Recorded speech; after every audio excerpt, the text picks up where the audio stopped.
talk to one of my clients to you about food. I've always felt there's a therapy in food. I was very lucky that my PhD research at Liverpool University was funded by the people at Waltham. So I had access to nutritional information. The thing I always say to my clients is, it's a good job that dogs don't have big brains, because they drive us to the supermarket, they'd tell us what to buy. They can't do that. And the other analogy I always make is that if you put a plate down with broccoli on this side and a mini Mars bar on this side, I know what most children would pick.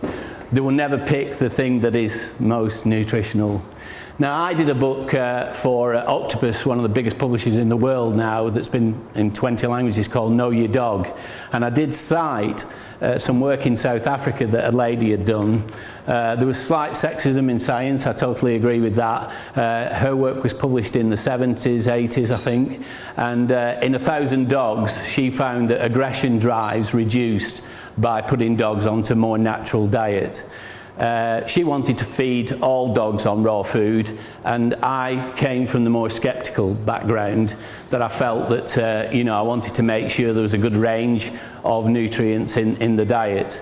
Now, I don't talk specifically to my clients about nutrition and diet in the dog. I just say be intelligent about it. We all know that the foods were created initially by the food manufacturers who were looking for adventures in food, and animals was a good source. Pre-war, most people made their own foods or shared their own foods with dogs. Now, I've always highlighted to my clients that you've got to be very careful about the taste enhancers that are in our food, the sugars and salts that are just dangerous for us and dangerous for dogs. I've always looked to a balance. So I worked on things like saying, well, let's get a fatty mince and make a tennis ball's worth, and every other day lightly microwave that, make it what I call kill warm. That's what I talk about, kill warm. And add that to whatever you're feeding, and hopefully it's a good food. There are some healthier foods on the market. I'm not a nutritionalist, I'm a behaviourist, and I've spent 30 years looking at how behaviour can be modified in our dogs. And we know that nature-nurture is now a 50% balance. It's about the evolution of that animal and all the genetics that are in that, but also what they learn. Now, it's very easy to say one size fits all and to generalise in talks like this. You know, some dogs are elderly, some dogs have gone through dysfunctional socialisation, some are already reacting to associations. And this is what I say to my clients: these dogs are very clever. They look for cues, they look for scents, they look for sounds. They can navigate 50 miles round a factory that has a particular smell. We forget this. Primitive man had it, you know, and it's one area that is only just coming to the light now when we're talking about pheromones and scenting. And dogs do map us. They do follow what we do. They can manipulate us. They can literally tell us to feed them the wrong foods. It's up to us to be the intelligent ones. Now, my big area that I've always talked to my clients about is one of the biggest mistakes in keeping domesticated dogs is that we put food into a dish. The dog has to do nothing for it. It just has to go there and get it. And dogs have boredom. Many of my clients leave food down all day, and the dogs can just, we know most behaviourists say don't do that. I've always argued you can put the food down 50 times a day, but if the dog walks away from it, pick it up, because at least it shows there's some possession and it's not theirs. Dogs that are being territorial and possessive will often use food as an outlet for that. My area is saying working dogs have to work before they get fed.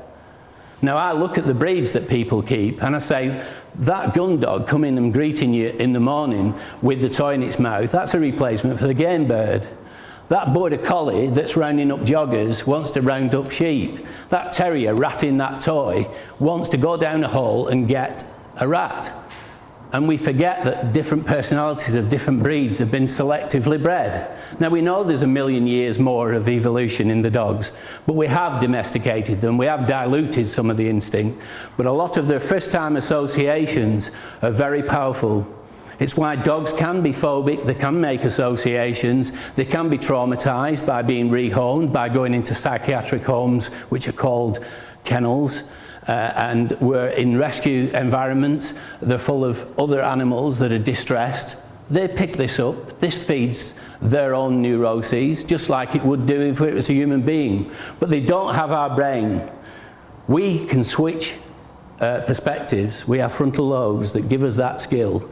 And whether you're pantheist or whatever religion you go for, I'm a Buddhist Christian, which Colin thought was a bit of a mystery. But I do believe that God's in everything, and the universe is quite well balanced if we don't mess about with the balance. For every effect, there's another effect. For yin and yang, the whole circle of life. Now, my idea is to look at the animal, look at the age, look what it's gone through, and see how you can improve its life with food. But instead of just putting the food down, for example, I'll tell my clients to put it onto 3 party plates and hide it out in the garden and send the dog to find it. We know that search and find dogs, we know about sensing for cancer, for pre-seizure states. Dogs are clever, because once they learn, they'll keep that learning. But just as they can learn something positive, they can learn something negative.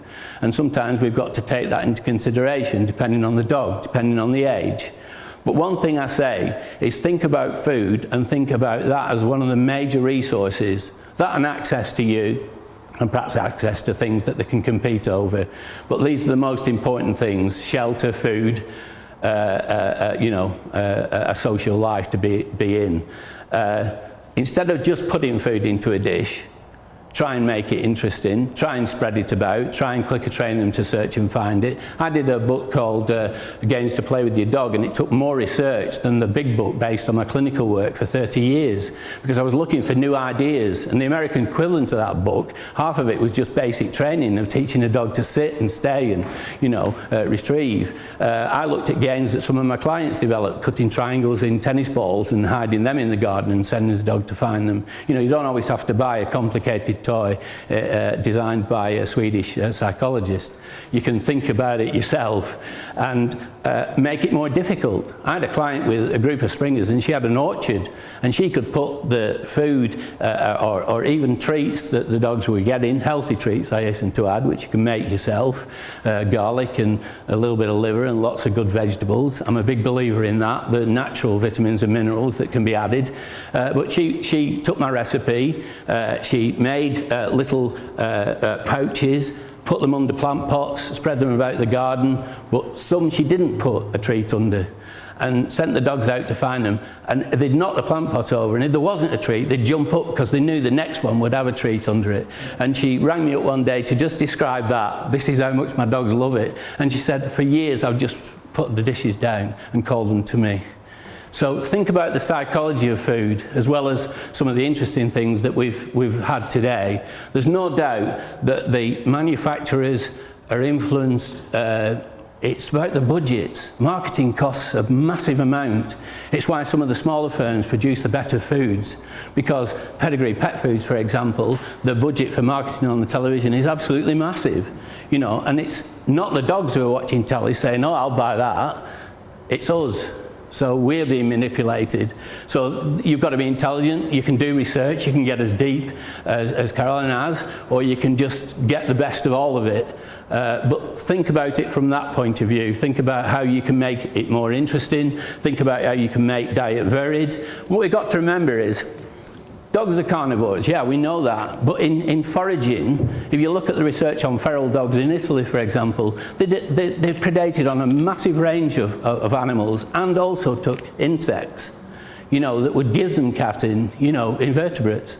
They took a wide, and they're eating animals that have different contents in the gut. And we're not thinking about that when we're feeding raw food. It's one thing to stick a piece of steak in front of the dog and say, well, I'm giving it that, it's raw and it's good for it, but that's all it is, protein. And if that's a dog that doesn't exercise very much, that hasn't got lots of vitality, almost all that protein is going to go straight through it. So first of all, you've got to stimulate the dog. That's where the enzymes and bacteria come in the saliva. We know that from very good research. So there's a lot of anticipation, dopamine. This reward center in the brain, we've got it, dogs have it. That's where the serotonin and the dopamines go. So you make your dog excited about that food and break it up. Don't think, some of the best research you could ever read are about hunger. and how people's behaviour changes through generations, and not just learned behaviour, innate behaviour. And you know, we forget about, we eat in very fixed times and think that that controls our life and makes it more stable and more predictable. But sometimes you could break things and break time patterns down, and think about circadian rhythm. You know, the way that daylight changes over the seasons, and how different foods will be foraged.